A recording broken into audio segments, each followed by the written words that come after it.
அரியலூர் மாவட்டம் கங்கைகொண்ட சோழபுரத்தை தலைநகராக உருவாக்கிய ராஜேந்திர சோழன் பிறந்த ஆடி திருவாதிரை யானை இன்று அரசு விழாவாக கங்கைகொண்ட சோழபுரம் பிரகதீஸ்வரர் ஆலய வளாகத்தில் மாவட்ட ஆட்சியர் மிருணாளினி தலைமையில் நடைபெற்றது.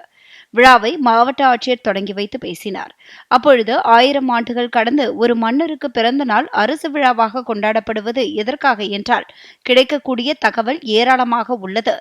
1000 ஆண்டுகளுக்கு முன்பு சிங்கப்பூர் உள்ளிட்ட பல்வேறு நாடுகளை கடல்களை கடந்து சென்றுள்ளார். தொழில்நுட்பத்தில் எவ்வளவு வல்லுநராக இருந்திருக்க முடியும்?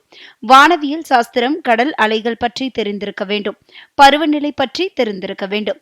ராஜேந்திர சோழன் எந்த போரிலுமே தோற்காமல் மாபெரும் வெற்றி பெற்றவர் என்றும் இதற்கு ஆதாரமாக 1987 ஆண்டு இதுகுறித்த செப்பேடு கிடைத்துள்ளது என்றும் ஆட்சியர் குறிப்பிட்டார். விழாவில் அனைத்து துறை உயர் அதிகாரிகள், தொல்லியல் துறை அதிகாரிகள், சுற்றுலா பயணிகள் பலர் கலந்து கொண்டனர். தருமபுரி மாவட்டம் பொம்மிடியில் ரயில்வே சுரங்கப்பாதையை விரிவுபடுத்த கோரி அனைத்து கட்சி சார்பில் ஆர்ப்பாட்டம் நடத்தப்பட்டது. பொம்மிடி ரயில் நிலையம் அருகே சுரங்கப்பாலம் அமைக்கப்பட்டது. அந்த வழியாக பண்டாரசெட்டிப்பட்டி, திப்பிரெட்டிஹள்ளி, சொரக்காய்பட்டி உள்ளிட்ட பல்வேறு கிராமத்தைச் சேர்ந்த பொதுமக்கள் பொது வழியாக சுமார் 100 ஆண்டுகளுக்கு மேலாக மக்கள் பயன்படுத்தி வருகின்றனர். தற்போது சுரங்கப்பாதையை நீட்டிப்பு செய்ய சுமார் 20 மீட்டர் தொலைவில் பாலம் கட்ட குழி தோண்டப்பட்டு அதற்கான பணிகளை செய்து ரயில்வே நிர்வாகம் வருகின்றனர். அருகில் மக்கள் செல்லும் சாலையில் மண் கொட்டப்பட்டு ரயில்வே நிர்வாகம் சமன் செய்து கட்டுமான பணிகளை செய்து வருகின்றது.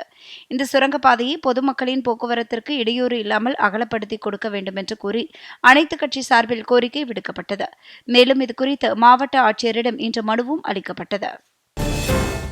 நாகப்பட்டினம் மாவட்டம் அக்கரைப்பேட்டை மீனவ கிராமத்தில் உள்ள அரசினர் மேல்நிலைப் பள்ளியில் போதைப் பொருள்களுக்கு எதிரான விழிப்புணர்வு பேரணி நடைபெற்றது. இப்பேரணியை நாகப்பட்டினம் மாவட்ட காவல்துறை கண்காணிப்பாளர் கேல்கர் சுப்பிரமணிய பாலச்சந்திரா கொடியசைத்து தொடங்கி வைத்தார். தொடர்ந்து மாணவர்கள் அனைவரும் போதைப் பழக்கத்திற்கு எதிரான உறுதிமொழியை ஏற்றுக்கொண்டனர்.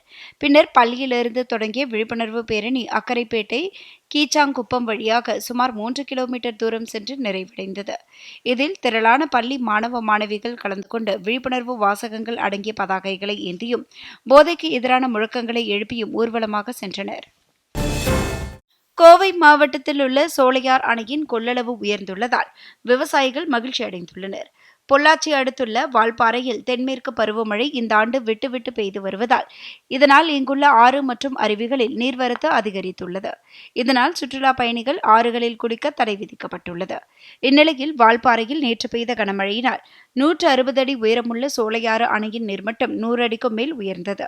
அணைக்கு வினாடிக்கு 2256 கன அடி தண்ணீர் வருகிறது. அணையிலிருந்து வினாடிக்கு 1619 கன அடி தண்ணீர் வீதம் பரம்பிக்குளம் அணைக்கு திறந்துவிடப்படுகிறது.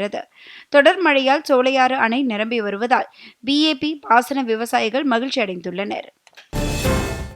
நீலகிரி மாவட்டம் கல்லட்டி மலைப்பாதை வழியாக வெளியூர் வாகனங்கள் இன்று முதல் உதகைக்கு வர மீண்டும் அனுமதி அளிக்கப்பட்டுள்ளது. நீலகிரி மாவட்டத்தில் உள்ள முக்கிய சாலைகளில் ஒன்றாக கல்லட்டி மலைப்பாதை அபாயகரமான சாலை என்பதாலும் அதிக விபத்துகள் ஏற்பட்டதாலும் கடந்த 2019 ஆண்டு முதல் உதகையிலிருந்து வெளிமாநில மற்றும் வெளிமாவட்ட வாகனங்கள் கல்லட்டி மலைப்பாதை வழியாக மசினகுடி, முதுமலை செல்ல தடை விதிக்கப்பட்டுள்ளது. மேலும் அதிக வாகனங்கள் உதகையை நோக்கி வருவதால் மலைப்பாதையில் போக்குவரத்து நெரிசல் ஏற்படுவதாகவும் அதனால் வனவிலங்குகள் பாதிக்கப்படுவதாக கூறி சென்னை உயர்நீதிமன்றம் கடந்த ஏப்ரல் மாதம் தடை விதித்தது.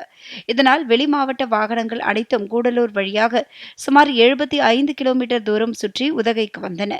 மேலும் இதன் காரணமாக மசினகுடி சுற்றுவட்டார பகுதி மக்களின் சுற்றுலா தொழில் மற்றும் வாழ்வாதாரம் கடுமையாக பாதிக்கப்பட்டது. இந்நிலையில் மசினகுடி பகுதி மக்கள் இன்று மாவட்ட ஆட்சியரை நேரில் சந்தித்து முறையிட்டனர். இதனையடுத்து இன்று கல்லட்டி மலைப்பாதையில் வெளியூர் வாகனங்கள் உதகைக்கு செல்ல மாவட்ட நிர்வாகம் அனுமதி அளித்துள்ளது.